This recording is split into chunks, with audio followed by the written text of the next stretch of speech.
You're just a burden, Grandpa.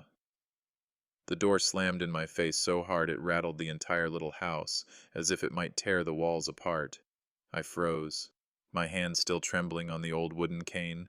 Every word my grandson, Ethan, threw at me cut like a blade straight into my chest. This was the boy I once held in my arms, the one I taught to walk, to write. And now he looked at me as if I were nothing but an obstacle, a piece of junk left in the way.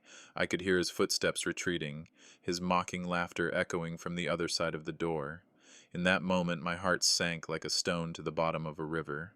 72 years of life, and never, not once, did I imagine I'd hear words like that from my own blood. But if you think that was the worst pain I've ever had to endure, stop right there. What happened after those cruel words was far darker, and it would shatter my entire family. A truth so harsh, so hidden, that when I finally decided to expose it, not only Ethan but everyone around us was blindsided. So keep listening, because what I'm about to reveal next will be far more shocking. My name is Henry Whitaker. I'm 72 years old, a retired history teacher from Jefferson High, a public school just outside Cleveland, Ohio.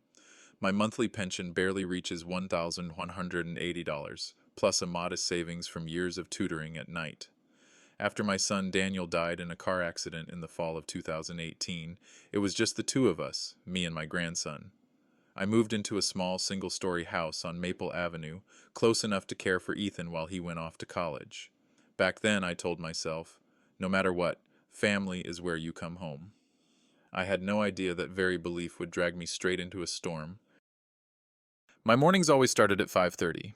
I brewed a pot of black coffee, turned on an old Zenith radio from 1979, and listened to the morning news through the soft static that, to me, sounded like an old friend's voice. On the kitchen counter, I'd leave $10 in small bills for Ethan, a sandwich fund in case he needed a quick breakfast. Sometimes I teased him. Ethan, I may be old, but I can still read a bank statement. Stop buying grande lattes every day. They burn a hole in your wallet. Back in 2021, he laughed, bright and carefree. Grandpa, my generation runs on caffeine and Wi-Fi. I remember June 14th, 2005, Ethan's 4th birthday. He came wobbling in from the yard, clutching a red rubber ball. I sat on the porch steps, clapping my hands. "Watch that step, General," I called. He tripped, fell forward, and burst into tears. I scooped him up, grass clinging to his shirt. He wrapped his arms around my neck and sobbed, "Grandpa, if I fall again, will you pick me up?" I kissed his hair and said, "100 falls, and I'll catch you 101 times." Winter nights, we cut the power at 9 p.m. to save on bills. Bundled under thick blankets, I told him stories of Gettysburg, 1863, the clash of steel, the thunder of horses, the soldiers banging swords against their boots. Ethan's eyes were wide. "Grandpa, if I were a soldier, would I be scared?" "Of course," I said, "but fear reminds you to treasure the ones beside you." "Like I treasure you." His sleepy little voice melted my heart like wax. Years later, in 2016, Ethan won 3rd place in the county science fair. He built a model wind turbine from plastic pipes and copper wire bought cheap at Home Depot. I hand-lettered his nameplate myself, Ethan Whitaker, harnessing the wind. When he walked on stage, I clapped until my palms burned. "Grandpa," he whispered afterward, "someday I'll build a real turbine on the shore of Lake Erie, so you can hear the wind sing every morning." I teased him, "Make sure it sings softly. Old men need their sleep." We laughed together, laughter as clean as the sky after rain. When Daniel died, we placed his framed photo on the oak shelf by the fireplace. Ethan stood straight, eyes red. I put my hand on his shoulder. "From now on, it's just you and me. We're a team." He nodded. That night at 12:07, I noticed his light still on. I tapped the door. "Ethan?" "I'm okay, Grandpa. Just reading a little more." I closed the door, telling myself, this boy is strong. I didn't see the quiet cracks spreading beneath the painted surface of our so-called peace. Then came 2023, Ethan's graduation. His hair slicked with wax, a navy blue gown draped over his shoulders. I sat in the 3rd row, clutching my cane. When his name was called, he turned, raised a fist toward me. I raised mine back, pride swelling in my chest. My grandson is grown. I believed the road ahead would be smooth. But it wasn't. Another wind had already risen, a storm, fueled by greed, by whispers from so-called friends, by the hollow applause of social media. It began to coil around the roof of our Maple Avenue home, and I, an old man still clinging to a child's promises, didn't see that the flag above us had already turned in a darker direction. After Ethan's graduation, I thought he'd settle into a steady job, build his life step by step. But things didn't go that way. He said he wanted to start up, to be financially free, to not live like the old generation, working for someone else. I just smiled, remembering the days he'd run across the yard clutching that red ball, always dreaming of something big. But this time, his eyes were different, sharper, colder, laced with a kind of arrogance that had never been there before. Sometimes, while cleaning out old drawers, I still find fragments of our past. The little wind turbine he built from plastic pipes sits there now, covered in dust. I keep it cleaned and upright on the shelf. One afternoon I called out to him, "Ethan, do you remember this? I've kept it all this time." He glanced over, indifferent. "Grandpa, that was just kid stuff. I'm busy with real things now." I fell silent, feeling as if I had just lost a precious gem that used to sparkle in the palm of my hand. On winter nights, when snow drifted past the porch, I'd still make a mug of hot chocolate and leave it on the coffee table. Years ago, Ethan would rush out, wrapped in a blanket, giggling. "Did you add marshmallows, Grandpa? The big ones? I like those." Now the hot chocolate cooled untouched. He came home late, or not at all. The Maple Avenue house began to feel wide and hollow, its warmth leaking out like breath in cold air. I kept writing in my old leather-bound journal. In one entry from when Ethan was 10, I'd written, "He asked me, 'Grandpa, why are there stars in the sky?' I told him, 'So that on sad nights you can look up and know you're not alone.'" He nodded off to sleep. "Children always believe you know the universe's secrets." Those words cut like knives when I read them now. The boy who once trusted me unconditionally now looks at me like an unwanted guest. But I don't blame him. I tell myself, he's young. Everyone wants to spread their wings. I didn't know that this restless flight would burrow into wounds that might never heal. One April afternoon, I was sitting on the porch reading the paper when Ethan came home. He no longer had that boyish look. He moved fast, phone pressed to his ear, talking in words I barely recognized. Deal, investor, liquidation. I smiled and tapped my cane on the railing. "How's business, General?" He shot me a glance, just a flicker of annoyance, and turned away, still talking. I sat there as a cold gust ran down my back. In that brief moment, I felt I no longer belonged to his world. In the nights that followed, loud laughter spilled from the living room. He brought friends over, turned the music up high. I stepped out, meaning to remind him, "Ethan, it's late, the neighbors." But my words drowned in a burst of laughter. He waved me off with a flick of his hand, brushing me out of the picture. I swallowed the rest of my sentence and went back to my room, sitting motionless on the edge of my bed. Daniel's photo on the oak nightstand stared down at me, my son's eyes seeming to ask, "You promised you'd take care of him." I closed my eyes and remembered a stormy night when Ethan was small. Thunder shook the windows. He clung to me, trembling. "Grandpa, I'm scared of the thunder." "I'm right here. Just sleep. The thunder can't hurt you." That memory, when it surfaces now, is both sweet and bitter.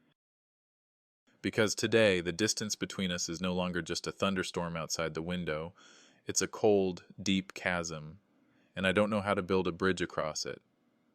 Everything began with small, almost invisible things, tiny shifts that, in hindsight, were warning signs of a storm rising beneath the surface. I first noticed Ethan changing after his graduation.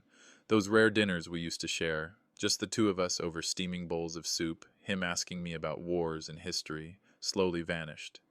In their place came nights where he stumbled in late, his shirt faintly scented with cigarettes and liquor. One day I opened the kitchen cabinet to grab some change for the market. In the wooden box where I kept my small savings from my pension, a portion was missing. Not much, about $80, but I knew I hadn't spent it. I asked him, "Ethan, did you see me put some money in the wrong place?" He froze for half a second, then shrugged. "Maybe you're just forgetting things, Grandpa. Old age, you know." His words were light, almost joking, but they landed heavy as stone. I forced a smile, convincing myself that maybe I really had miscounted.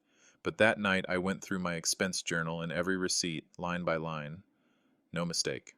The money was gone. The next month, I discovered more withdrawals from my bank account. The small amounts grew. $500, then $1,200. I called the bank branch. They told me the signatures matched my authorization papers. My stomach went cold. I had never signed anything. A chill crept down my spine. Someone was forging my name, and there was only one person in this house who had access to my papers. I confronted Ethan one evening when he came through the door. I held the printed bank statements in my hand. Ethan explained these charges to me. He glanced at them, his eyes flickering cold and quick. Grandpa, you're overreacting. I just borrowed some money. When my startup succeeds, I'll pay you back tenfold. Borrowed? You forged my signature. That's not borrowing. That's... Grandpa! He snapped, his voice sharp as steel. Have you ever even tried to understand what I want?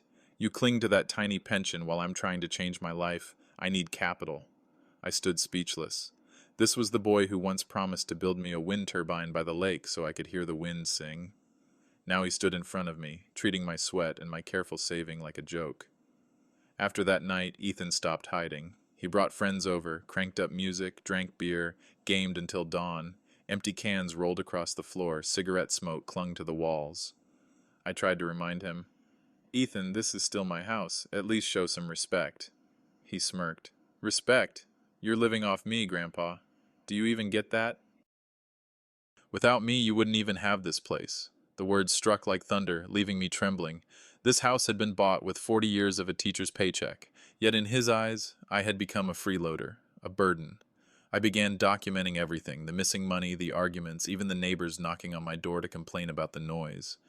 The evidence piled up, but inside me the pain piled higher. It wasn't just my money slipping away. It was my grandson, the boy I once held as my last bright hope, slipping through my fingers. The conflict didn't stop at missing money. Ethan began to treat this house as if it belonged solely to him, while I, the man who had laid every brick, painted every wall, was reduced to some temporary tenant. One quiet weekend morning, I was trimming the hedges when a loud crash echoed from inside. I hurried in and froze. Daniel's photo, my son, Ethan's father, lay on the floor, its glass frame shattered. The oak shelf had been pushed aside to make room for a massive flat-screen TV. Ethan and his friends were laughing as they mounted it to the wall, their noise drowning out everything else. Ethan, this was your father's picture. Why? I didn't even finish before he cut me off. Don't make such a big deal, Grandpa. A photo can go anywhere. But this spot's perfect for the TV. Guests have to see it. I knelt down, picking up shards of glass with trembling hands. To me, that frame wasn't just a picture, it was the heart of our family. Ethan stood there, arms crossed, not even looking at me. One of his friends smirked. Man, your grandpa's strict. Ethan just shrugged and said flatly, he's always like that. Don't mind him. That night, I quietly taped the photo back together and set it on the table beside my bed. For the first time in my life, I cried like a child, but it didn't stop there. One day, opening the mail, I found the new utility bill, double the usual amount.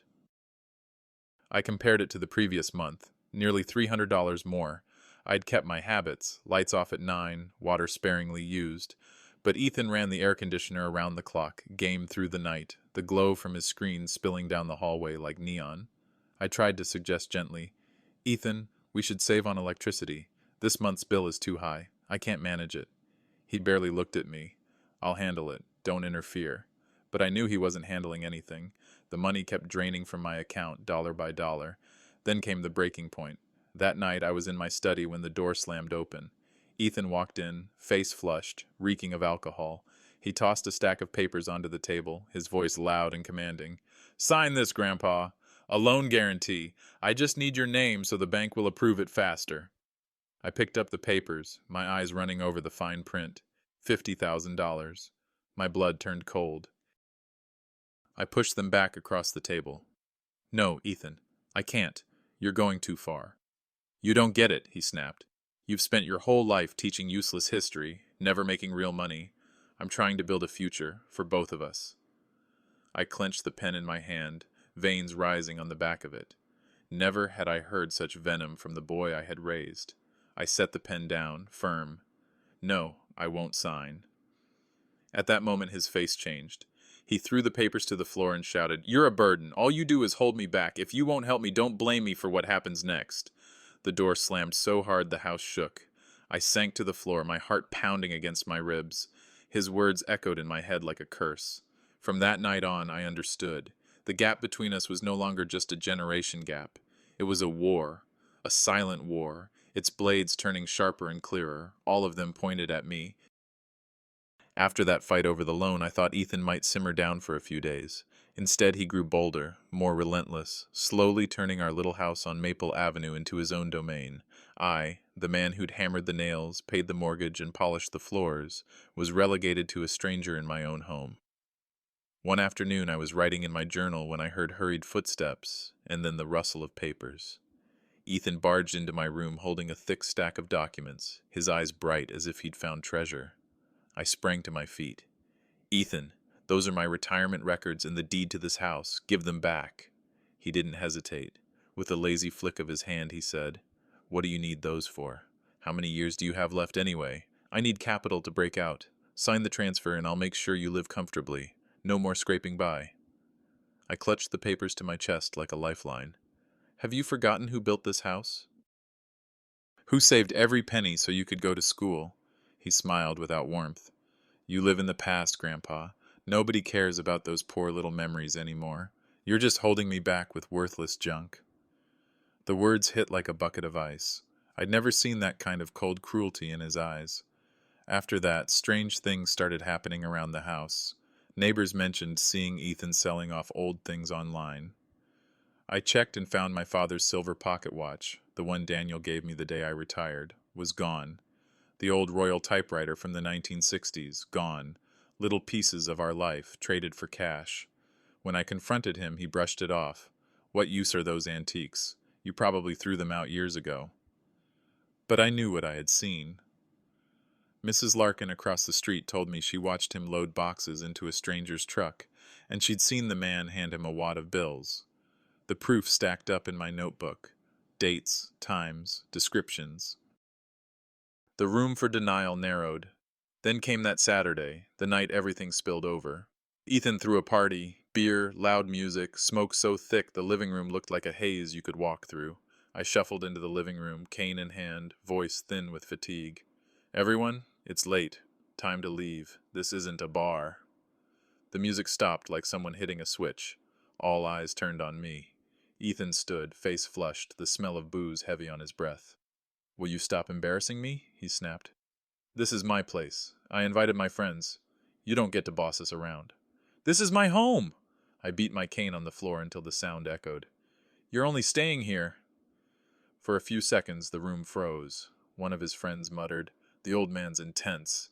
Ethan's laugh was hard, a blade. He stepped right up to me, close enough that I could smell the liquor on his breath. "Who's going to believe you?" he hissed. "If I tell people you're senile, they'll believe me. If I tell the bank you can't manage money, they'll believe me. Then you'll have nothing." The threat landed like a punch, not because of the violence of it, but because the calculation in his voice came from the one person I had trusted most. That night I sat alone in the dark, lights off because the bills were already too high. My face in the mirror looked like a man who'd been worn thin, wrinkled, tired, and powerless. I whispered into the empty room, "Daniel, I failed you. I couldn't keep him safe." Then my hands tightened into fists. No, I wouldn't let myself dissolve into pity.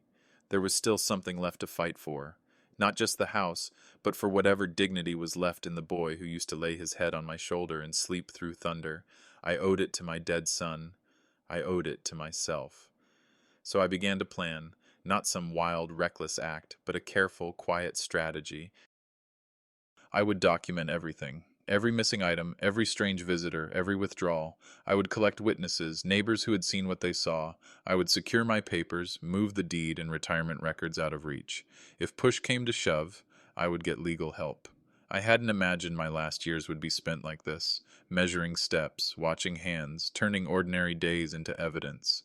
But the moment the line was crossed, when a grandson tried to turn a lifetime of love into a ledger entry, the only choice left was to respond. And so I started the counteroffensive, one small, stubborn step at a time. I knew that if I stayed silent, I would lose everything. this house, my dignity, perhaps even a part of myself.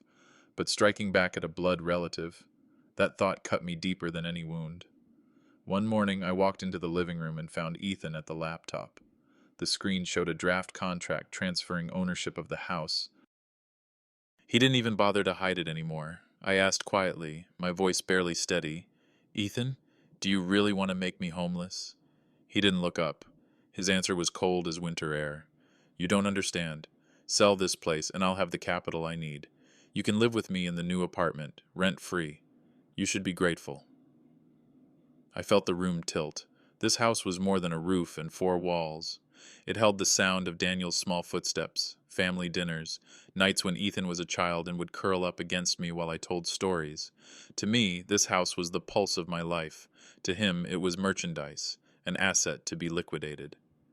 That afternoon, Mrs. Martha from across the street called. Her voice trembled. "Henry, I saw Ethan meeting a real estate agent. He was pointing at your house. Henry, be careful." Her words landed like a blade. He had crossed a line I thought he couldn't cross. I moved into action. I gathered my journal entries, receipts, bank statements, and the neighbor's notes, everything I'd been saving as evidence, and put them into a folder. At the bank, I asked the clerk to freeze transactions, to require my presence for any withdrawals, and to accept only my in-person signature. The woman behind the counter treated me with gentle eyes, the pity of someone watching a frail man wrestle with his own family. I didn't mind the pity. I welcomed any ally. When I returned, Ethan was waiting, face flushed from anger. "What did you do? I just got a notice. My access is blocked," he barked. I met his gaze, trying to keep my voice steady but firm. "I'm protecting what I've worked my whole life for, and I'm trying to protect you from whatever greeds got into you." He laughed, short and bitter. "How long do you think that'll last? You're old. Everyone knows old folks get confused. I can say whatever I want. People will believe me before they believe you." I said nothing. But in my pocket, my fingers closed around a memory card, the small thing that held video footage Mrs. Larkin had taken, Ethan carrying boxes out to that stranger's truck, bills exchanged, items loaded away. I had saved it for the moment when words weren't enough. That night the house felt thick and suffocating. I sat in the dark and listened to Ethan's footsteps pacing the hallway. Each step was like a countdown. I tried to sleep, but memory and dread kept me awake. The small boy who had once trembled in my arms during a thunderstorm. The boy who used to fall asleep listening to me tell him about the past. How had he become someone willing to erase all of that? The next day I overheard him on the phone in the living room, voice low and confident. "Don't worry. He won't be around much longer. When he's gone, the house will be mine." Those words squeezed my chest until I could barely breathe. This was no longer ambition, it was naked cruelty. I straightened, even though my hands shook. My voice was quieter than the fury in my chest, but there was steel beneath it. "Ethan, you're wrong. I will not let you destroy everything. If I must, I will expose the truth." He stared at me as if he could burn me with his eyes. The anger in him flared, but something else flickered there too. Surprise, maybe, or the recognition that I would not simply roll over. I had crossed the point of private endurance. This meant preparing for a public fight, gathering evidence, lining up witnesses, maybe even seeking legal counsel. I never imagined my last years would be spent planning a battle against my own grandson. But the boundaries had been crossed. A grandson who thought my life could be priced and sold. A young man who threatened to bankrupt the heart of our family for cash. That night, as I locked my folder in the top drawer and hid the memory card in a place only I would know, I promised myself one thing: I would not go quietly. The war between an old man determined to keep his memories and a young man consumed by greed had begun. That Sunday, the whole Whitaker clan gathered for Mrs. Martha's birthday. She'd been more neighbor than neighbor, practically family. The living room buzzed with conversation and laughter.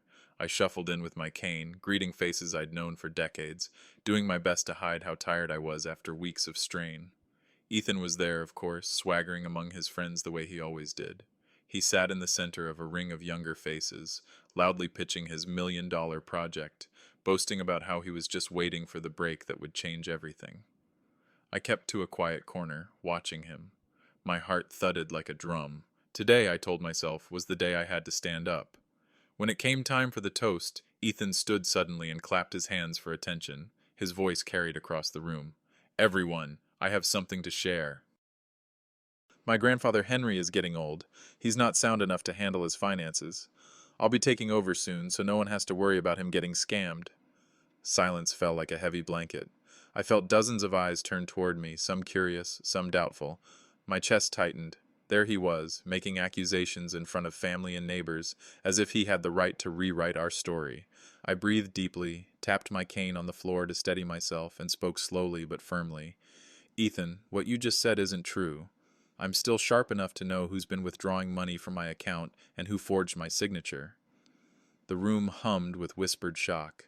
A cousin called out, "Henry, what's this about?" I reached into my breast pocket, pulled out the bank statements I had copied, and held them up. My hand shook, but my eyes didn't. These are the records. I never signed for these withdrawals, yet the signatures match mine. Ethan has access to my papers in this house, and no one else could have done this. Murmurs spread like ripples. Ethan froze for a moment, then forced a laugh, flippant and defensive. "You're accusing me in front of everyone. Grandpa, you're old. Your memory's not what it used to be." I met his gaze, my voice louder now, ringing across the room. "If I were really senile, why would I keep a ledger with every expense written down? Why would neighbors tell me they saw you carrying boxes out to a truck? Why would Mrs. Martha's camera show you handing over our family's keepsakes for cash?" A louder swell of murmurs answered me. From the end of the room, Mrs. Martha, her hands fidgeting with her napkin, nodded. Her voice was small but clear. "It's true. I saw it. I kept quiet because I didn't want to cause trouble. But Mr. Henry, now that you've spoken up, I can't stay silent." Ethan's face flushed crimson. He looked around for allies among his friends. Their eyes slid away, uncomfortable. The false composure he'd worn all afternoon began to crack. I straightened my back, feeling the old resolve settle into me. "I have been quiet for too long. Today I refuse to let you turn truth into lies in front of our family and our community." In that heartbeat, the room split. One side with the hard, stubborn truth I had summoned the courage to expose, the other with the naked arrogance Ethan had paraded. Everyone in that living room understood that this confrontation was only the opening salvo. The battle to come would be long, and nothing would ever be the same. The air in the living room thickened, heavy with silence and suspicion. All eyes locked on the two of us. Ethan shot to his feet, his face crimson, fists clenched so tight his knuckles whitened. "He's making it all up," he shouted, his voice cracking with fury. "You really think some trembling, senile old man knows anything about money? He's spinning lies just to ruin me." His words thundered through the room, but instead of agreement, I saw relatives glance down, shaking their heads quietly. Their silence weighed heavier than any accusation. I stood my ground, leaning on my cane, steady as a post. Years in the classroom had taught me to hold my composure in the face of arrogance. I opened my folder and drew out a small USB drive. My voice was calm, almost too calm. "Ethan, I'm not inventing stories. This drive holds a recording from a neighbor. Everyone here can see the truth for themselves." One of the younger cousins quickly plugged it into the big TV mounted on the wall. The room fell utterly still as the footage flickered to life. There was Ethan, hauling boxes from my home, meeting a stranger at a truck. The exchange was clear, unmistakable. Heirlooms handed over, cash pushed back into his hand. The party atmosphere dissolved into dead silence. A long, weighted sigh came from the corner. My cousin Margaret, her voice low but cutting, shook her head. "Ethan, did you really do this? These were your father Daniel's keepsakes. Do you have any idea how carefully Henry protected them?" Ethan's composure crumbled. His eyes darted wildly, searching for escape.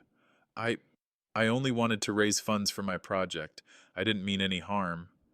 I took a step closer, my gaze locking onto his. My voice rang out firm and unyielding. "No harm. You forged signatures, sold your father's keepsakes, stole from my account. Who else would you blame for that?" The words dropped like a hammer. Murmurs rippled across the room, sharp and restless. A few of Ethan's friends stood, avoiding eye contact, slipping on jackets before slipping quietly out the door. Ethan tried once more, voice rising but faltering, raw with desperation. "You don't understand. None of you do. I just want to succeed. I need to prove myself to this world. You've never stood where I stand, never felt the pressure I feel." My grip tightened around my cane. When I spoke, my voice softened. Not weak, but heavy with grief. "Ethan, I have stood where you stand. I've known poverty, the hunger to rise, the ache to prove myself, but never, not once, did I let greed turn me into a traitor to my own family. The room sank into silence. Eyes turned on Ethan again, no longer filled with pity, but with something colder, disappointment, even shame. He collapsed back into his chair, burying his face in his hands. His voice dropped to a whisper, a broken refrain. I I never thought it would go this far. But I knew better. Behind that slump of shoulders, behind the muttered regret, his eyes still burned with defiance. It wasn't over. Not by a long shot. This was only the first round of a battle that promised storms still to come. A heavy hush settled over the living room. Ethan slumped back into his chair, his face a mix of embarrassment and stubborn defiance. I knew that if things stopped right there, the truth might fade into whispers and then silence, and those lies would crawl back in. I inhaled slowly, steadied my cane, and stood up. All around me, family and neighbors watched, waiting. Everyone, I said, my voice steady, though my hands trembled slightly. I need to tell you the whole truth. I raised Ethan from the age of 4 after his father, my son, died. He was the last light in my life, but over the past year he's taken money from my pension, forged my signature, and sold our family keepsakes. This isn't the mistake of a thoughtless child. This is betrayal. A ripple of shocked murmurs ran through the room. An uncle, his voice quavering, managed, "Good Lord, Ethan, did you really do this? Do you understand what your grandfather sacrificed so you could have your schooling?" Ethan sprang up, trying to shout over the buzz. "He's making it up. You don't get it. He wants to ruin my future." But his protest had lost whatever power it had. At that moment, Mrs. Martha, her white hair pinned back, face calm but resolute, stepped forward into the center of the room. "I've lived next to Henry for 30 years, she said. "I saw Ethan carry those boxes to a truck. I've kept quiet because I didn't want to cause trouble. But Mr. Henry, now that you've spoken, I can't keep silent anymore." The room broke open like a wound. Faces that had once shown curiosity now reflected disappointment, hurt, and outrage. A longtime friend patted my shoulder. "Henry, you've carried this weight for too long. It's time to lay it out." I nodded and gripped my cane tighter. For the first time in months, I didn't feel utterly alone. My voice dropped low and clear, cutting through the scattering murmurs. "Ethan, I've stayed quiet to protect you, but I won't shelter you from the consequences of what you've done. If I must, I'll take these records to the law. I will not let you turn our family into a place of lies and theft." Ethan staggered as if struck. His face went paper white. He looked around wildly for someone, anyone, to back him up, but people averted their eyes. One by one, his friends slipped away. The relatives who had been restless with gossip now stood silent and firm. At last he was left standing alone in the middle of a room that had once been his safe harbor. He shouted one last time, voice breaking, "You'll regret this. You'll lose everything." The door slammed behind him. Silence fell like dust. I sank into a chair, hands shaking, but beneath that tremor, a stubborn light burned inside me. I realized the fight had truly begun. This public confrontation, though only the opening round, had done what quiet accusations never could. It exposed Ethan's true face to the community. I was no longer an isolated old man making claims. I had witnesses, proof, and the support of people who had known me for decades. Sitting there, with the hum of uneasy conversation resuming around the edges of the room, I felt a small, fierce resolve ignite. "Ethan," I whispered to myself, "you'll face more people now. I won't hide. I won't retreat." The road ahead would be hard, but whatever came next, I promised I would not be erased. After being exposed before neighbors and relatives, I knew words alone would no longer be enough. Ethan's greed had gone far beyond family quarrels. He now had to be held accountable under the law. Only then could I stop this from spiraling further. I had no desire to drag my own grandson into court, but if no one stopped him, who could guarantee he wouldn't go on forging signatures, selling off property, or dragging others into the same pit? I went to see Mrs. Grant, the owner of the corner store, someone I had trusted for years.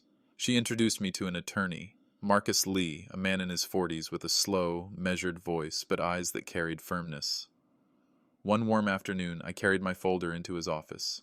Bank statements, utility bills, my handwritten journals, photos of parcels Ethan had mailed, and the USB drive holding Mrs. Martha's video.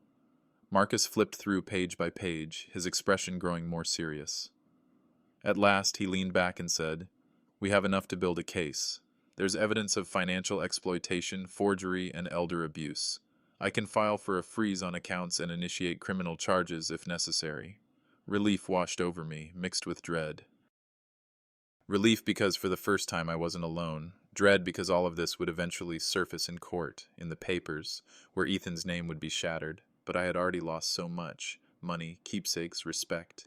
Now it was time for justice.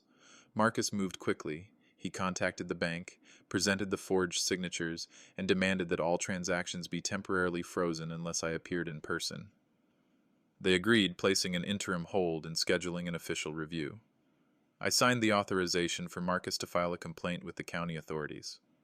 The paperwork was long, the questions detailed, but I forced myself to go line by line. I pictured that inevitable day when I might see Ethan across a courtroom, not as a boy on my lap, but as a man facing the law. My heart ached, but I pressed forward. Marcus advised gathering formal witness statements. Together we visited Martha, my cousin Margaret, and a neighbor who had seen Ethan making deals. Marcus guided them in drafting affidavits, signing under oath, notarized and sealed. Martha wept, but spoke firmly. She had filmed Ethan not out of malice, but because she couldn't watch a family be torn apart in silence. Each affidavit became another brick in the wall that would shield me from despair. Finally, I signed and filed the formal complaint: misappropriation of assets, forgery, and financial exploitation. The officer reviewing the documents studied them carefully, then told me, "Be aware this process can take time, but we'll open an investigation immediately." I exhaled, less out of triumph, more because I knew a system larger than myself was now involved. At least there was a mechanism to verify facts, to separate truth from lies. As the investigation began, Marcus urged two steps: file for an injunction to prevent Ethan from transferring assets, and prepare a civil claim for damages. I agreed. I no longer had the luxury of leaving matters to chance. The law would have to carry the weight that family ties had dropped. For the first time in months, I felt that faint glimmer of safety, not because the fight was over, but because I was no longer fighting it alone. As word spread through the neighborhood that I had taken legal action, Ethan's reaction shifted. At first he raged, then quickly turned to fear. Panic made him reckless. He began calling witnesses, some in anger, some in desperation, threatening Mrs. Martha with trouble if she didn't retract her statement, begging my cousin Margaret to protect family honor, even pressuring his friends to testify that I was confused and not in my right mind. But paper does not lie. The bank statements remained. The forged signatures remained. The video remained. These were facts Ethan could not bend with words. Marcus pressed ahead with the civil claim. He sat across from me in his office, papers stacked high on his desk, and explained, "We'll ask the court to void the unauthorized transactions, demand repayment of the assets sold, and seek damages, including emotional harm. That last part is important. It isn't about money, it's about recognition that you've been wronged." When he said emotional damages, something shifted in me. For months I had carried this shame, as if being deceived by my own grandson made me weak. But hearing it framed in legal terms gave me a strange sense of dignity. The law itself acknowledged I was a victim, not just an old fool. Marcus organized a formal deposition session. In his office, under a mounted camera, Martha and Margaret gave their testimony again, this time signed and sealed. I sat listening as they described the nights, the boxes, the exchanges they had seen. Every word hammered another nail into Ethan's false story. When it was my turn, I spoke carefully. The dates, the missing sums, the way Ethan had gained access to my files, the moment he mocked me in front of neighbors. By the end I felt wrung out, but lighter. It was no longer just in my head. Now it was documented, official, undeniable. The legal costs mounted quickly. Marcus was blunt. "There will be fees for investigations, filings, even for expert testimony on signatures. You'll need to be ready." I had to dip into what little savings I'd held back. Each withdrawal stung, but compared to losing the house, the heirlooms, my peace, it was nothing. I would pay what I must. Soon, Marcus brought in a forensic handwriting expert. They examined my authentic signatures against the bank withdrawals. Weeks later, the report came back. High likelihood of forgery. Those words were cold, clinical, but they glowed in my eyes like light on a dark path. Meanwhile, the district police summoned Ethan for questioning.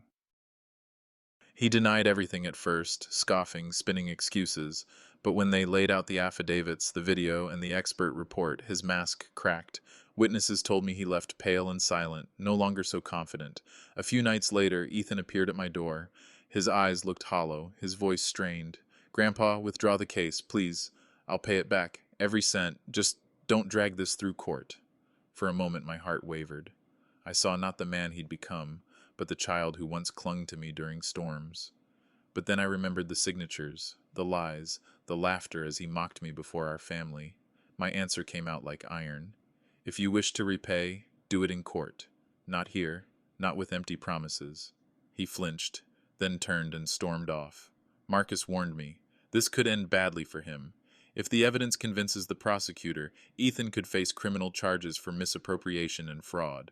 I nodded, feeling the weight of that truth. I didn't want my grandson in prison, but I wanted even less to see him free to keep exploiting trust, mine or anyone else's. Weeks passed. At last the police informed us. The file would be forwarded to the prosecutor's office for formal review. It was one step closer to trial. That night, alone in my room, I felt both relief and dread. Relief because justice was moving forward.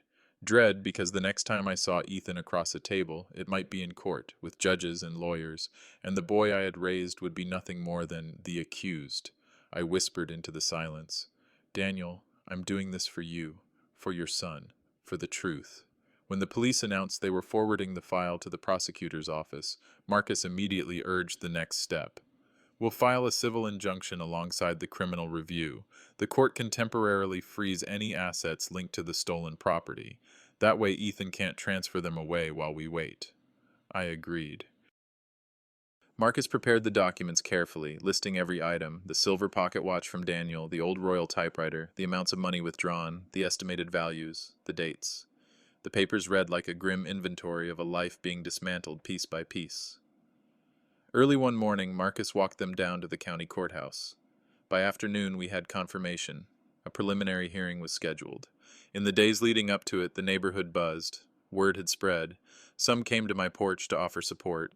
Others whispered their pity for Ethan, and a few shook their heads at me, murmuring, "Family matters should stay in the family." Their words stung, but I knew silence had already cost me too much. This time, the truth had to stand in the open. A local reporter called, asking for an interview. Marcus warned me to be careful. "Don't give them sound bites that can be twisted. This isn't about media headlines. Let the documents speak." I listened. I declined the interviews. The less noise outside the courtroom, the better. The day of the preliminary hearing, I walked into the courthouse leaning hard on my cane. The room was packed. Neighbors, relatives, even strangers curious about the old man versus his grandson. Ethan entered with his lawyer, looking gaunt, his once proud posture slouched. He tried to blend into the crowd, but eyes followed him everywhere. The opposing counsel painted me as confused, overly emotional, claiming I was weaponizing family disputes for attention. But Marcus was steady, almost surgical. He presented the bank statements, highlighted the forged signatures, played the video on a large screen. He handed up the notarized affidavits. And then he brought forward the forensic report, a professional declaring there was a high likelihood of signature forgery. The judge listened, expression unreadable.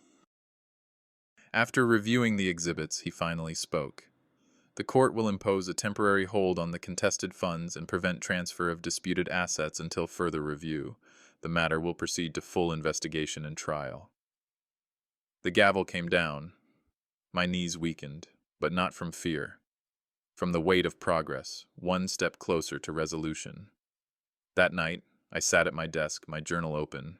My hand cramped as I wrote, but I forced the words out. Today, the law saw what family refused to see. Not vengeance, just clarity. Still, I felt the drain. Each session at court left me exhausted. Afterward, I would sit in silence, remembering the past. Daniel's laughter, Ethan's small voice asking about the stars. It pained me to picture that same boy now seated across from me as the defendant. As weeks passed, the case became a topic of conversation across town. Some sympathized with me, others defended Ethan. I didn't blame them. People see what they want to see. But I knew the truth was stronger than opinion. Marcus reminded me again and again, this is not about destroying Ethan. It's about protecting you, protecting the law, protecting the memory of what was stolen. If he admits wrongdoing and makes restitution, there is still space for redemption. If he doesn't, the court will ensure consequences. I clung to that balance, justice with the door left open. The official trial loomed ahead. We prepared to summon the handwriting expert, to bring receipts of items sold, to argue not just about money, but about dignity. Each new document we gathered was a stone laid on the path forward. On the morning I received the trial date, I walked slowly to the courthouse steps. I paused, leaning on the rail, and looked across the street where people gathered, supporters, onlookers, even a few hecklers. And through the crowd I spotted Ethan. His eyes met mine for a moment, haunted, angry, yet still flickering with something I couldn't name. I tightened my grip on the cane. Whatever happened next, we were no longer just grandfather and grandson. We were plaintiff and defendant, and the law would have the final word. News of the preliminary hearing spread like seeds on the wind. It began small, whispered on Maple Avenue, an update on a neighborhood Facebook group, a shaky story filmed by a young man outside the courthouse. But within a day, the story of an old man betrayed by his grandson was on every corner of our community. At first it was chatter in the coffee shop, murmurs in the laundromat waiting area. Then Marcus's phone rang, local reporters asking for comment. He agreed to provide only the bare legal facts, warning them that too many details might compromise the case. But in the court of public opinion, the smallest details turned into firewood. Martha's video clip, the neighbors' statements, each fragment became fuel for outrage, sympathy, or gossip. Then the video leaked. The very clip I had carried to court, showing Ethan hefting boxes, meeting a stranger, taking cash for family heirlooms. It wasn't long, less than a minute, but the look in his eyes when he handed over Daniel's keepsakes chilled people. Cold, flat, transactional. That single look spoke louder than hours of testimony. Comments piled up online. Ungrateful brat. How could anyone do this to their own grandfather? Others tried to defend him weakly. Don't judge until the court decides. But the damage was done. Public opinion works in strange ways. It can raise a victim to the level of a symbol while crushing another into a target. I felt it firsthand. Neighbors stopped me on the sidewalk, some with respect, some with curiosity, a few with pity. Reporters started camping near my porch, snapping pictures of my windows, of the oak shelf where Daniel's photo still rested. Marcus warned me, keep your words short. The media can twist even your silence if you're not careful. I listened, but deep down I also understood. When used properly, the press could be an ally, a light exposing what people would rather keep in the dark. Ethan, meanwhile, was unraveling under the pressure. The online attacks came hard, relentless. Friends began to unfollow him, distance themselves. A local news site ran a piece titled, "A Father's Keepsakes Sold. Can the Law Decide Who's the Victim?" It included interviews with Martha and Marcus. The article spread quickly, and the circle of scrutiny widened. The outrage soon turned into action. At the neighborhood church, a group of residents organized a small meeting on protecting elders from financial abuse. They invited me to speak. Standing at the microphone, my hands trembled, but my words came out steady. We must speak out, not to destroy people, but to protect one another. Applause filled the hall. For a moment I felt stronger, not just as Henry Whitaker, the victim, but as a voice for others who might be silent. Yet I couldn't ignore the other side of the storm. Every headline, every meme, every insult carved another wound into Ethan. In a newspaper photo I saw his face, eyes downcast, hollow, adrift in a tide of condemnation. And in that moment, a knot twisted in me. I wanted justice, yes. I wanted the lies to end, the truth to stand. But I didn't want to see him destroyed beyond repair. The media had made me into a symbol and him into a villain. But behind the roles, I was still a grandfather, and he was still a boy who once clung to me in thunderstorms. As the storm of public opinion raged louder, I realized my fight was no longer just for justice. It was also for mercy, for the fragile hope that beyond the court, beyond the headlines, Ethan might still find a way back. As public pressure mounted, Ethan refused to stay silent. Instead, he launched his own counterattack online. On his personal page, he posted a long message, dripping with accusation. My grandfather is no longer clear-minded, easily manipulated by others. I never intended to take anything. This is all a misunderstanding.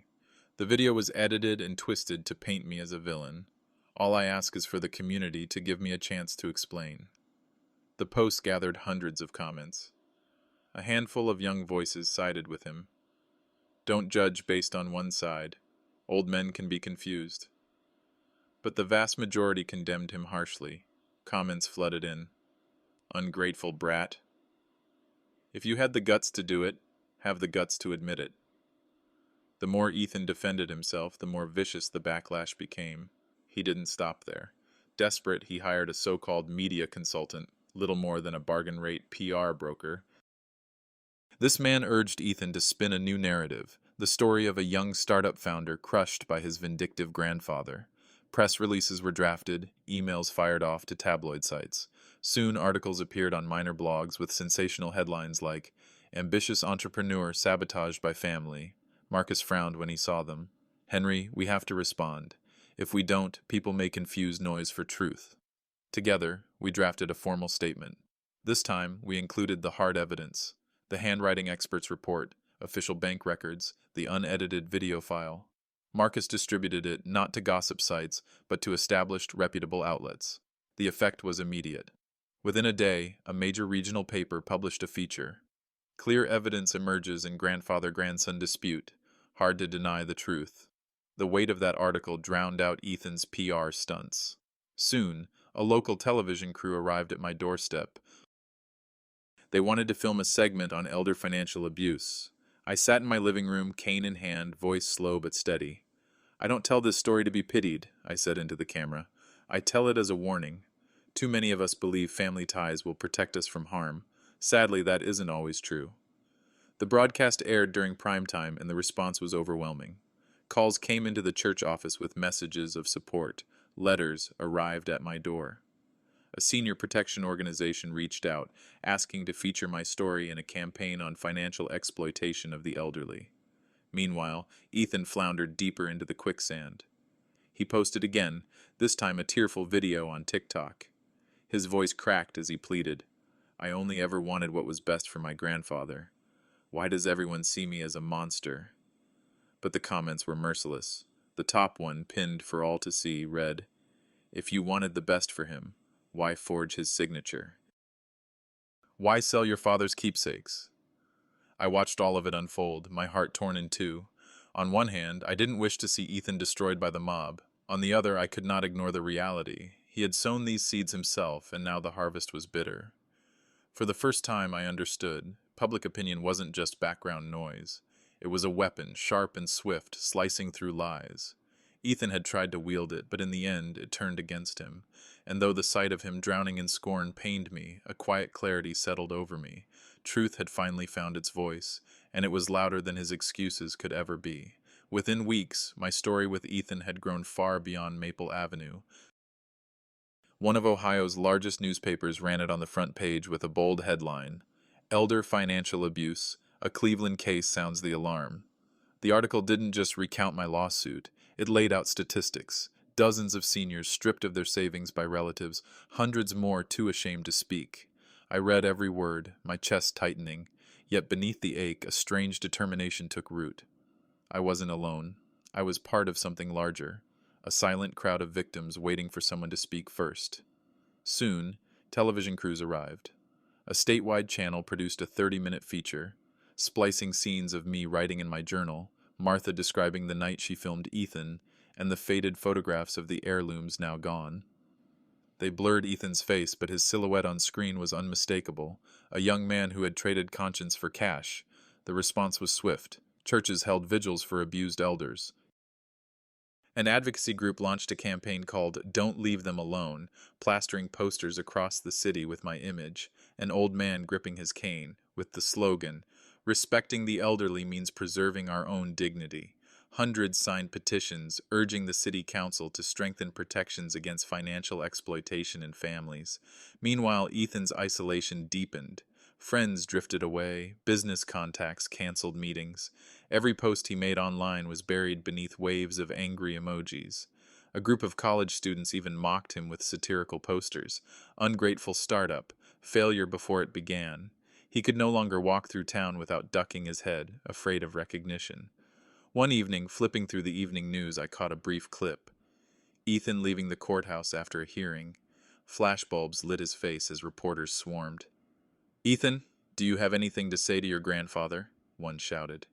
He said nothing. His face was pale, almost ghost-like, as he pushed through the crowd and disappeared. I stared at the screen, my heart heavy. There was no triumph in watching him crumble under the lights, no joy in seeing him cornered. Only sorrow, that the boy who once curled into my lap to hear Civil War stories was now an emblem of betrayal, paraded before cameras as a cautionary tale. Yet the media had done its work. It had dragged what was hidden into daylight, stripped away excuses, and forced the world to confront what had happened. Ethan might hate it, but without that glare, he might never have been stopped. That night, I wrote in my journal, "This media storm was never meant to destroy Ethan. It was meant to rescue the truth. Bitter though it is, only by exposing the wound can we begin to heal." The third counterstrike ended with a wave of public support. Neighbors, churches, advocacy groups, and even strangers standing on my side. And I understood then the next step was inevitable. And the courtroom would decide everything: the house, the money, my dignity, and perhaps the very soul of the grandson I still prayed might wake from this nightmare. The morning of the trial, Cleveland lay under a heavy blanket of gray clouds. The wind cut sharp and cold against my face as I climbed the courthouse steps with my cane. My chest felt weighted with dread, but underneath it burned a strange, steady resolve. Reporters crowded the entrance, cameras flashing like bursts of lightning. Voices rose over the shuffle of the crowd. "Mr. Whitaker, do you believe justice will side with you today? Would you forgive your grandson if he confessed?" I gave no answers. Just a small nod, then pressed forward through the doors. Today wasn't for sound bites. Today was for truth. Inside, the courtroom was packed wall to wall. Family, neighbors, strangers, faces expectant, tense. Across from me sat Ethan. His suit hung loosely on his frame, his head bowed. The arrogance I'd once seen in his eyes was gone, replaced by hollow shadows. Beside him, his attorney shuffled a thick stack of papers, whispering in hurried tones. The judge entered, a man with silver hair and a voice firm as stone. "Today we hear the case of Henry Whitaker versus Ethan Whitaker regarding allegations of financial exploitation and misappropriation of assets." The gavel struck. The air tightened like a drawn bowstring. The prosecution began. Evidence rolled out one piece at a time. Forged bank documents, the handwriting expert's report, video footage from Martha's camera showing Ethan exchanging heirlooms for cash, and sworn statements notarized by witnesses. Each exhibit flashed across the courtroom's monitor, and each time the crowd stirred with murmurs. Then Marcus rose, calm, deliberate, his voice carried weight. "Your Honor, this is more than theft. It is the betrayal of trust, the exploitation of a man in his later years by the very grandson he raised as his own. Mr. Whitaker gave Ethan his roof, his care, his life, and now, in return, Ethan has stripped him of both property and dignity. The law cannot remain silent." His words sank into me like fire. When Marcus called me to the stand, my legs trembled but did not fail. Step by step, cane tapping against the floor, I reached the witness box. The judge's eyes fixed on me. Behind me, I felt hundreds of stares. "My name is Henry Whitaker," I began, voice unsteady but clear. "I am 72 years old. I have lived with Ethan since my son, his father, died. I raised him, provided for him, taught him. But this past year I discovered my accounts drained without consent. Signatures appeared that I never made. I lost heirlooms, including the watch my son gave me when I retired, and I know the one who did these things was Ethan." The words shook me, but I forced them out. I glanced once toward my grandson. He did not meet my eyes. His head bowed lower. His lawyer leapt up, repeating the same tired refrain. "Mr. Whitaker is elderly. His memory is unreliable." But the prosecutor countered immediately, presenting the signature analysis, replaying the raw video.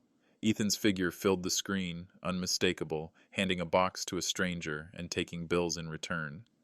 Gasps rippled through the courtroom. A low chorus of whispers followed. The judge's gavel cracked down. Order. In the hush that followed, I saw Ethan's shoulders quake, his hands clenched so tight the knuckles whitened, fingernails biting into flesh. Still, he kept his head bent, refusing to look up. It was only the opening act. I knew the defense would strike harder, clawing for loopholes, painting me senile, desperate, vengeful, but at least in that moment the first light had pierced the clouds. The truth, sharp and undeniable, was shining through.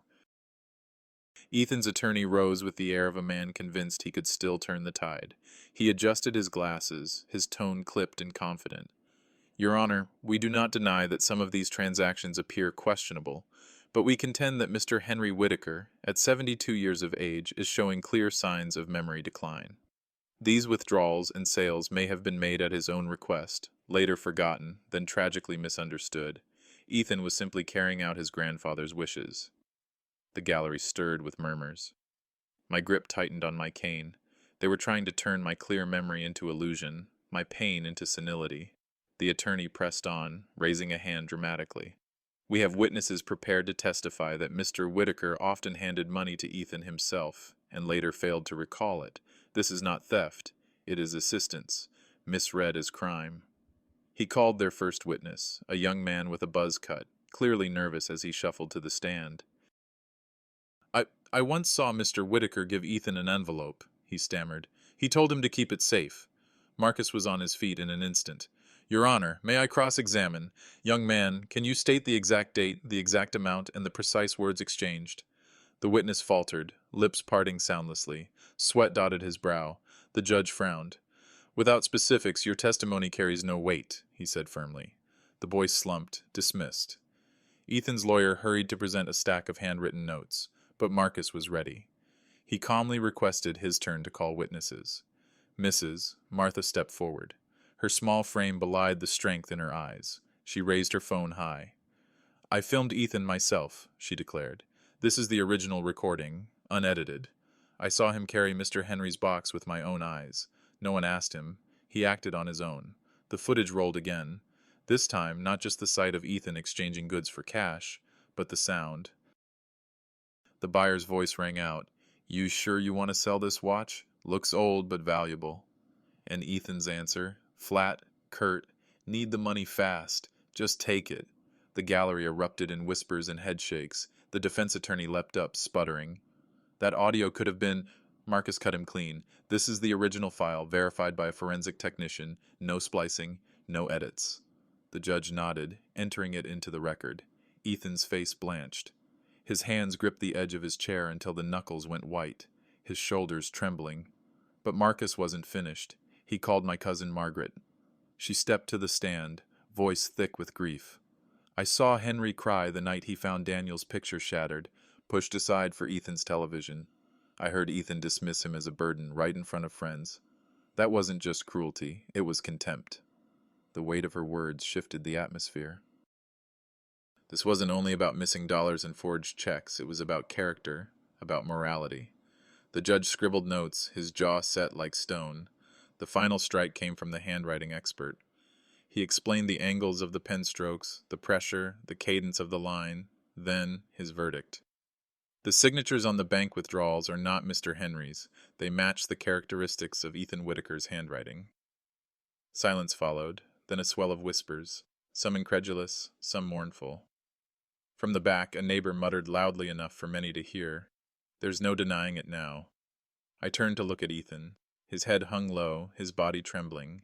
Whether from fury or shame, I couldn't tell. But I knew then, the fragile wall of excuses, the claim that I was an old man confused, had crumbled. In that moment, the courtroom no longer belonged to argument or denial. The truth had taken the floor. Still, the trial wasn't finished. The verdict had yet to be spoken, and Ethan had yet to face the weight of justice. But the momentum was clear. The fourth round of this long battle was cresting toward its end, and for the first time in years, the truth stood firmly at my side. The air inside the courtroom felt thick, almost suffocating, after the handwriting expert's final conclusion. Ethan sat hunched, his fingers clawed so tightly against the wooden bench that his knuckles blanched. I looked at him, and in my chest, two currents clashed. an ache of sorrow and a steel-hard certainty. The boy I once cradled in my arms was now a man cornered by a truth he could no longer outrun. The judge struck his gavel, voice carrying like thunder through the hushed room. The court acknowledges that the evidence, including the original video, sworn witness statements, financial records, and expert analysis, proves beyond reasonable doubt that the defendant, Ethan Whitaker, forged signatures and misappropriated assets belonging to Mr. Henry Whitaker. Gasps rippled across the gallery. A neighbor shook his head, whispering just loud enough, "Exactly what we all suspected." Ethan's lawyer sprang up, desperate. His words tumbled out with forced conviction. "Your Honor, my client is young, inexperienced, pressured by the weight of entrepreneurial failure. His mistakes, while serious, stem not from malice, but from misguided ambition. We plead for leniency. This is not the measure of his true character." Before the judge could respond, Ethan rose abruptly. His voice cracked, yet it rang through the chamber. I never meant to hurt my grandfather. I only wanted to prove that I could succeed, but I went too far. He lifted his face at last. His eyes, rimmed with red, found mine across the courtroom. For a heartbeat, time folded in on itself. I saw not the gaunt young man before me, but the little boy who once asked, "Grandpa, if I fall, will you help me up?" Now the question was no longer innocent. It was a plea, raw and late. I remained silent, because in this moment my voice was no longer what mattered. Justice had to speak. The judge's expression was stern, his words deliberate. After reviewing all evidence and testimony, the court finds the defendant, Ethan Whitaker, guilty of misappropriation and forgery. The court orders the defendant to repay all financial losses and compensate Mr. Henry Whitaker for emotional damages. Furthermore, considering the gravity of the offense, yet acknowledging the defendant's lack of prior convictions, the court sentences him to 3 years probation, 200 hours of community service, and mandatory participation in a restorative ethics program. Failure to comply will result in custodial sentencing. The gavel fell, 3 sharp strikes that sealed the verdict. A swell of voices broke through, some sighs of relief, some mutters of pity, others quiet applause. I sat unmoving, my heart pounding. Not with triumph, but with something deeper. It was not joy to see Ethan punished.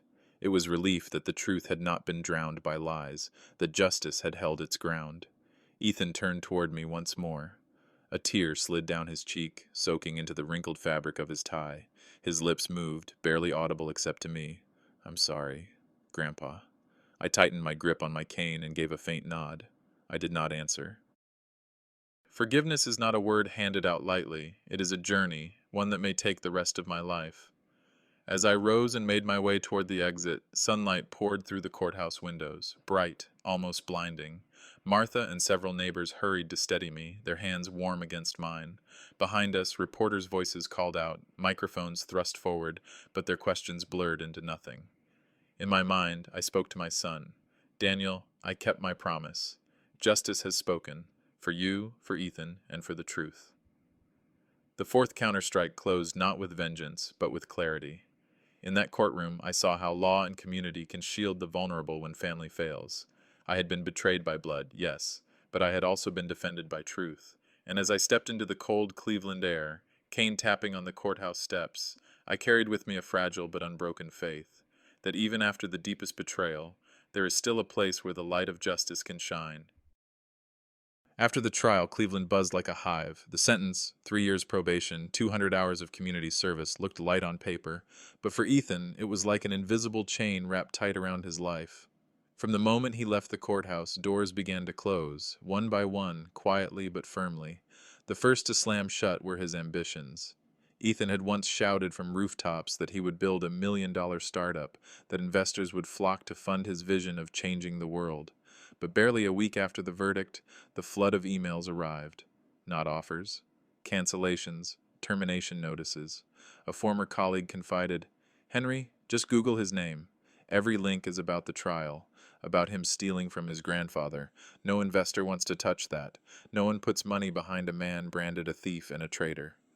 The collapse of his dream bled into his social circle.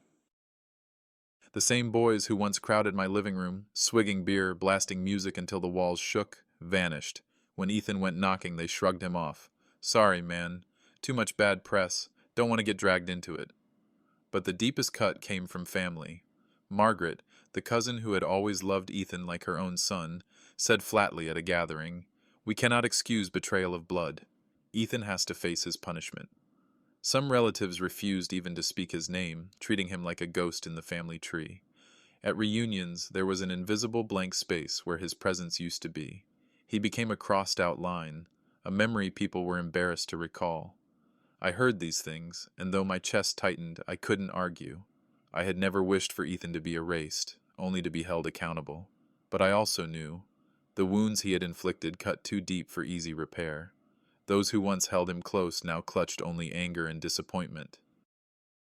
The first morning of his community service, I happened to pass through the city park. A line of volunteers in bright safety vests was scattered along the sidewalk, picking trash with metal claws. Among them, I spotted Ethan. His shoulders slumped, hair unkempt, his frame thinner than I remembered. He moved slowly, quietly, clutching the tool as though it weighed more than stone. People noticed him. Fingers pointed, whispers rose. A small boy tugged at his mother's sleeve and asked, loud enough for half the group to hear, "Mom, is that the bad man from TV?" Ethan lowered his head, back curving inward, as if he could collapse into himself and vanish. He never answered. He simply bent to grab another bottle from the dirt. That night, a knock came at my door. A clerk handed me a court-issued pamphlet listing community service schedules. Ethan's name sat at the top, bold and undeniable. I laid the paper flat on my table and sat staring at it. My pen hovered over my journal for a long while before I finally wrote, "The consequences have begun, but this is only the surface of the pain he will bear," and it proved true. In the days that followed, Ethan's punishment stretched beyond hours with a trash bag. He faced the harsher sentence of isolation. Employers wouldn't return his calls. Friends refused his texts. On the street, people's eyes hardened when they recognized him. Probation had spared him prison bars.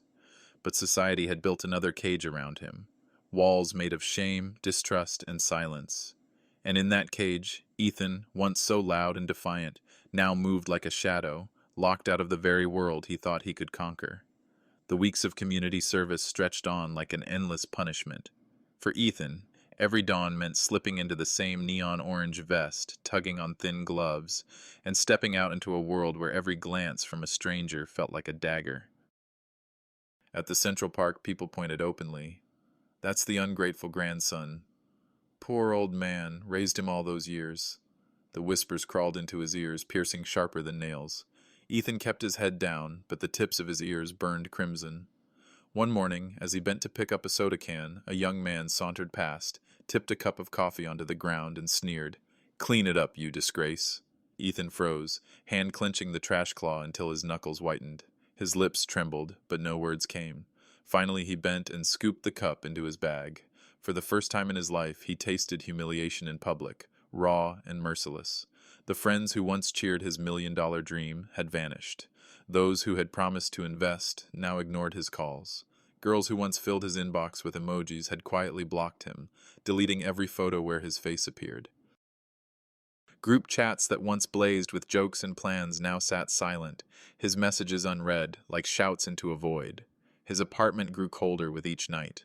To fight the silence, he left the TV blaring, but the screen only threw back his own hollow reflection, a gaunt face, eyes bloodshot from sleeplessness. The louder the noise, the emptier the room felt. In that emptiness, memories began to claw back. One night, Ethan jolted awake from a dream. He was 6 again, falling on the lawn, his knee bleeding. I scooped him up, whispering, "If you fall 100 times, I'll catch you 101." He woke drenched in sweat, chest pounding. This time, he knew I wasn't there to catch him. The more the world rejected him, the more paranoid he became. At the supermarket, if someone's gaze lingered, he assumed judgment. On the sidewalk, the laughter of teenagers felt like knives aimed at him. The word ungrateful clung to him like tar, sticky, suffocating, impossible to wash off. Once, desperate, he approached an old friend. "Please, just give me one chance. I can make it right." The friend shook his head. "Your name's poison now. If I stand next to you, I lose everything too. Sorry." That rejection carved deeper than the rest. Ethan stumbled home, collapsed in front of his laptop, and pulled up the startup pitch deck that had once made his eyes burn with pride. Slide after slide flickered across the screen. Mission statements, growth charts, glossy slogans. They looked empty now, hollow promises scrawled on paper. He muttered, voice cracking, I traded Grandpa, I traded everything. For this? Inside him, the war grew brutal. One side clung to his desperate hunger to prove himself, the other drowned him in guilt. He saw again my eyes in court, not furious, not vengeful, but unbearably sad. That look haunted him worse than any insult from strangers. Sleep abandoned him. Night after night he lay awake, the room shrinking, the walls pressing closer. In the silence, words came back to him, the very ones he had spat at me. You're just a burden. Now they echoed, twisted, drilling into his skull. You're the burden. You're the burden. Ethan buried his face into his pillow, screaming until his throat tore raw. But the walls gave no answer. No one came. The public had turned away. Friends had fled. Family had erased him. But the cruelest punishment of all was his own conscience, relentless and gnawing. And in that private, unlit prison of shame, Ethan began to realize the true sentence he carried was not written by the judge's gavel, but carved into him by his own choices. That Cleveland winter was the coldest in years. Snow lay thick across the roofs like white sheets of silence, but inside Ethan's rented room the cold crept deeper, slipping into his bones and his chest. He'd fallen behind on rent for the second month in a row. When the landlord finally handed him the eviction notice, there was no argument left in him. He stuffed what little remained of his life, 2 duffel bags of clothes, a frayed backpack, into his arms, and stepped out into the falling snow on Maple Avenue. Honor had been stripped away long before. After the verdict, Ethan tried applying for jobs at small firms, restaurants, even warehouses. Every time his resume landed on a desk, a simple Google search slammed the door shut. The emails were always polite but merciless. We regret to inform you this position is not a match. One young manager even sent a blunt message. We can't hire someone convicted of defrauding his own grandfather. It would ruin our reputation. The community service shifts were a daily humiliation. While his peers wore suits and posted career milestones online, Ethan pulled on the same orange vest and thin gloves, picking trash and sweeping wet leaves. Every glance from a passing stroller felt like a blade slicing through what remained of his pride. Some days he crouched on the curb, gripping the broomstick, whispering under his breath, "If I could go back." But time offered no rewind button. Within the family, his name had become a smudge no one wanted to touch. At the few gatherings that remained, relatives skipped over him as if he were already gone. One aunt said flatly, "Don't mention him anymore. He made his choice." Ethan heard those words through a friend. They landed like a fist in his chest. He remembered running across that very yard as a boy, being scooped up by the same people who now erased him. And I, Henry, kept my distance. I didn't look for him, didn't chase him away. I let silence stand between us, a space where consequence could do its work. Ethan knew, though. The distance wasn't a few steps, but a canyon carved by betrayal. With no money left, he drifted between odd jobs. He bussed tables in a greasy diner, hauled crates at a construction site. But whenever someone recognized the face from the news, the job evaporated. The rumor of the ungrateful grandson spread faster than any resume. Some nights he slept on park benches, curling into his torn coat. One rainy night he knocked on the door of an old friend, voice cracked, "Please, just one night, let me sleep here." The door clicked shut before he finished. A cold voice from inside, "Go, don't let anyone see you here." Ethan sat on the porch as the rain soaked him through. He let out a hollow laugh, the sound of a dream collapsing. From a boy who'd bragged of million-dollar ventures, he'd become a man without a bed for the night. But the worst nightmare was not hunger or cold. It was the silence. In the last cheap room he managed to rent, Ethan stared at the mirror and saw only a stranger staring back. He whispered to the reflection, "You've lost everything. Honor, work, family. All you have left is the world's contempt." And in that whisper, he finally understood. And the true sentence wasn't 3 years probation or 200 hours of public labor. It wasn't even the sneers of strangers. The real punishment was exile, from society, from friends, from family, and from a conscience that would not forgive him. The weight of his choices pressed in like the walls of a shrinking cell. Night after night, memories came back. My eyes in the courtroom, not angry but unbearably sad. My voice from his childhood promising to catch him if he fell. Now there was no one to catch him, and he knew it. That winter, Cleveland's snow covered everything in white. But no snowfall could bury the wreckage Ethan had made of his life, or the echo of his own words, "You're just a burden," boomeranging back to him in the dark. Ethan had lost everything. And from that moment on, his life became a slow, minor key song, echoing through an empty room with no way out. The days after the trial dragged Ethan into a kind of living prison. His cheap rented room on the outskirts of Cleveland felt less like shelter and more like a cell, four moldy walls pressing in on him. Winter nights stretched endlessly beyond the cracked window, the wind howling as if to whisper back his sins over and over. Every time he closed his eyes, my face, Henry's face, returned. Not furious, not shouting, but heavy with sorrow. He saw me as I had been in the courtroom, my voice low but clear. I gave my whole life to raise him, and he took everything away. That look, wounded, mournful, cut deeper than any insult. Ethan jolted awake, drenched in sweat, clutching at his chest. Rocking himself in the dark, he whispered over and over, "I was wrong. Grandpa, I was wrong." Nightmares stacked one upon another. One evening he dreamt he was 4 again, sprinting clumsily across the grass, falling hard, his knees scraped and bleeding. In the dream I rushed to him, scooped him up, and murmured the words he'd never forgotten. "Fall 100 times, I'll lift you 101." But when he looked up this time, my face dissolved into black emptiness. He screamed, reaching for me, and woke with his heart pounding, tears burning his cheeks. Daylight offered no relief. Walking down the street in search of work, he felt every glance like a verdict. One afternoon, a child skipping past tugged on his mother's hand and asked innocently, "Mom, is that the bad man from TV?" The mother hushed her child, but the words landed like a blade. Ethan froze in the middle of the sidewalk, his skin burning with shame. In the silence of his room, regret forced its way out of him in ink. He scrawled frantic notes across scraps of paper, letters never addressed, never mailed. "Grandpa, I'm sorry for ever calling you a burden. I wish I could go back to the day I built that wind turbine model when you were still proud of me. If you ever read this, please believe me, I regret it every single day." The letters piled in a drawer, untouched. Ethan couldn't send them. Fear clamped his hands shut. Fear that I would never want to hear his voice again. Fear that I would look at him only with disappointment. The silence grew heavier. Loneliness, regret, guilt. 3 ropes twisted around his throat. Some nights he tried drowning them in alcohol, bottles scattered across the floor. Drunk and half-conscious, he murmured into the carpet, "Grandpa, I'll pay it back. I'll fix it. Please don't leave me alone." But sobriety was cruel. Morning light always revealed the truth. I wasn't there to lift him anymore. The one who had once promised to catch him, no matter how many times he fell, had finally stepped back. Now if Ethan wanted to rise, it would have to be on his own. That was his true punishment. Not the 3 years of probation, not the hours of community service.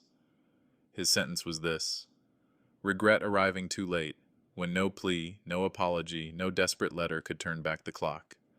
And in that silence, cold, endless, merciless, Ethan finally understood the depth of what he'd destroyed.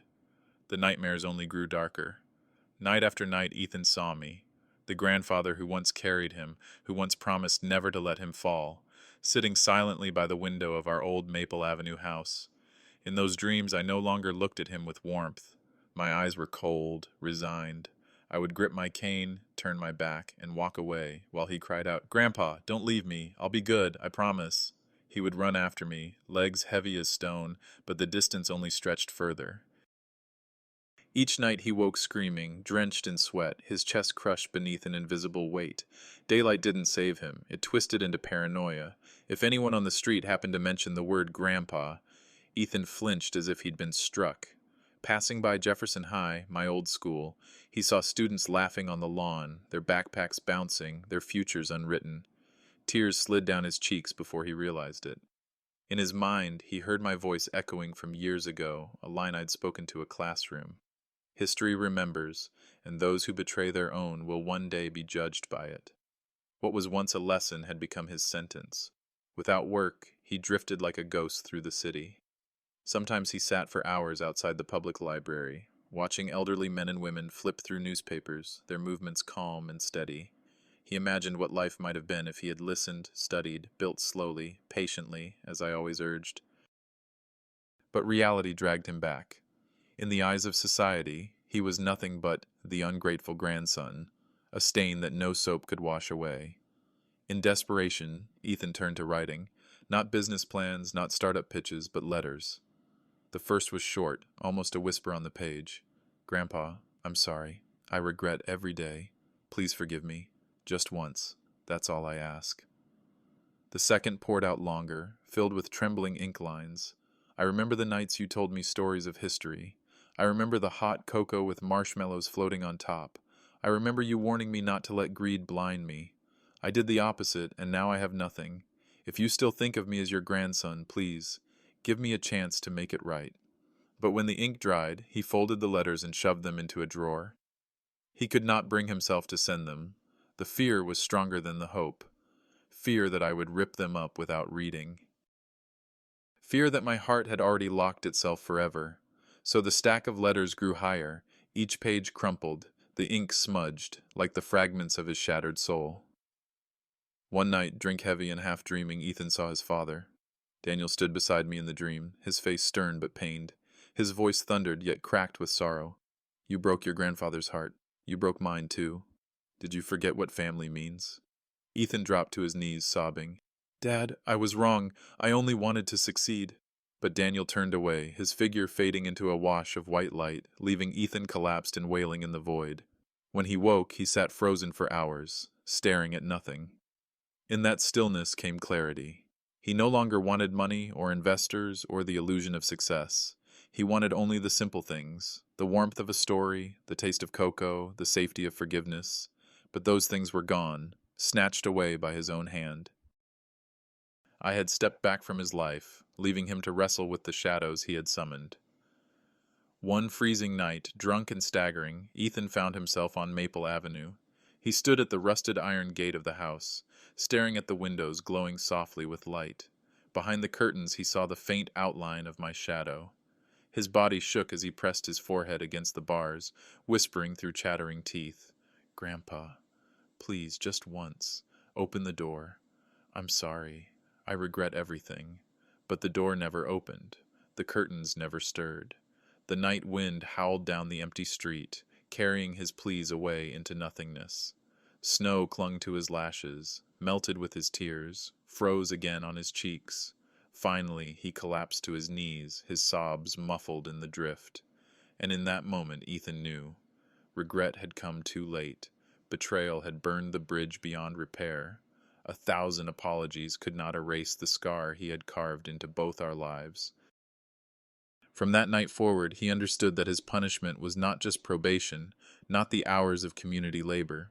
His true sentence was lifelong, the endless weight of a conscience that would never release him, the invisible chain of remorse dragging behind every step. Ethan would live, but always in the shadow of the truth. Forgiveness might exist in the world, but he had waited too long to reach for it. The trial ended, the public furor faded, and I, Henry, returned to the small house on Maple Avenue. For the first time in years, silence no longer felt like a weight pressing down on my chest. I would sit by the window in the morning light, Cain resting beside me, and watch the sun slip through the branches outside. Justice had spoken, and with it came a breath of peace I thought I'd never take again. Ethan was still out there somewhere in the city, but to me he had become little more than a shadow, already gone from my life. I no longer carried anger, nor expectation. I chose instead to let truth and consequence teach him the lessons I could not. A grandfather's love had limits, and mine had reached its end. I refused to let grief consume me. When a local seniors protection group invited me to speak, I accepted. Standing before hundreds of people, microphone trembling slightly in my hand, I said, I once believed family was the safest shield of all, but the deepest wound I ever suffered came from the one I loved most. That doesn't mean family has lost its meaning. It means true family isn't just blood. It's respect. It's kindness. Applause filled the hall. Tears welled in my eyes, not from sorrow, but from recognition. For the first time, I felt I wasn't alone. Afterward, elderly men and women came forward to clasp my hands. They told me of children who had drained their savings, of grandchildren who had called them burdens. In their eyes, I saw not pity, but solidarity. To them, my story was proof that standing up and speaking out is the only way to reclaim dignity.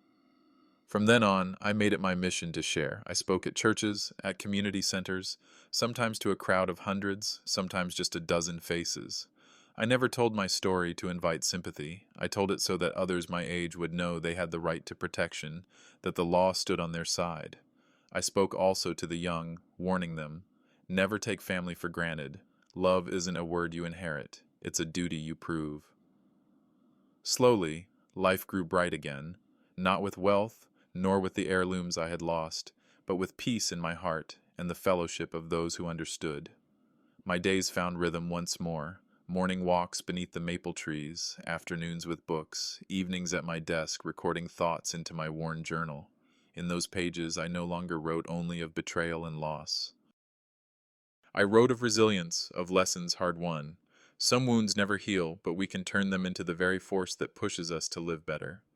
It was there, in that quiet act of writing, that I felt my soul knit back together. After that first seminar, my life quietly stepped into a new chapter. The door Ethan once slammed in my face, the one I thought would trap me in darkness, had, in its own way, opened onto a different path, a path of renewal. I joined a volunteer program called Seniors for Seniors. There, older folks supported one another in the everyday battles of life. I accompanied them to hospitals, helped them read confusing paperwork, stood beside them when bills were wrongfully inflated. Each time I held the trembling hand of someone frightened at a service counter, I remembered myself, a year earlier reduced to a so-called easy victim. Now I was the one standing guard, but I didn't stop there. At the public library, I began teaching again, free classes for children. And I told them stories of history just as I once told Ethan when he was small. Yet this time, I wove in another lesson, honesty. Watching the kids laugh, eyes shining bright, I felt a spark of youth return to me. In their smiles, I found a balm for wounds I thought would never heal. One afternoon, a boy named Jordan hugged me tightly after class and whispered, "I wish I had a grandpa like you, Mr. Henry." My chest tightened, but it was a warmth, not sorrow. That single sentence reminded me that family is not bound solely by blood. It is born of presence, of kindness freely given. Soon, neighbors began to see me differently, too. No longer just the old man who'd been cheated, I became Grandpa Henry the resilient, the one who rose again after betrayal. When someone needed advice, they knocked on my door. When someone felt heavy with sadness, they came to sit with me and listen to my stories. Inside my modest home, I kept the photograph of Daniel smiling beside young Ethan. I did not erase the past nor let it haunt me. The photo became a quiet reminder. Love never vanishes. It only changes form. From Ethan, I had lost trust. But from the community, from children like Jordan, I had regained hope.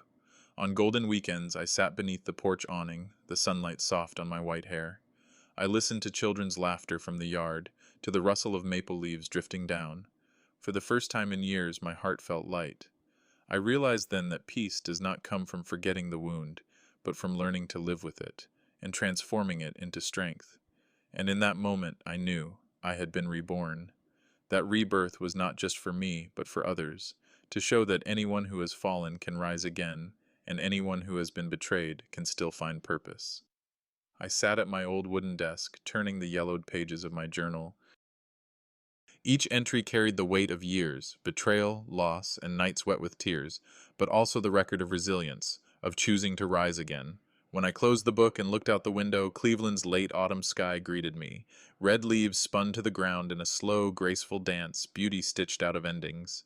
My thoughts drifted to Ethan. Where he was now, how he lived, I didn't know. Perhaps he was still clawing his way through the pit of regret. Perhaps he had found some corner of peace. But I understood one thing clearly. The longest sentence he would ever serve was not mine to deliver. It was time itself, and the voice of his own conscience. I had already done what I could, stood for justice, preserved my dignity. The rest was his burden to carry. For me, life could not end with grief. I chose to turn tragedy into testimony. My story, I hoped, would remind anyone listening that family is not guaranteed by blood alone. Family is built on respect and love. A grandchild may share your veins, but without respect, that bond becomes nothing more than a chain of pain. Meanwhile, a neighbor, a student, a stranger who shows you kindness, that is the true shape of family. I rose slowly, leaning on my cane, and looked into the mirror. What stared back at me was no longer the hollow, broken man I once saw. Instead, I saw someone weathered but unbowed, scarred, yet carrying a quiet light in his eyes. I smiled faintly. Yes, peace had found me, not through forgetting the betrayal, but through refusing to collapse under it, and through opening my arms to those who deserved my love. I share my story not to unburden myself, but to leave a reminder. Take a hard look at how you treat the people closest to you. Do not wait until they are gone, or until your conscience gnaws at you in the quiet of night to whisper the words, "if only." By then, it is always too late.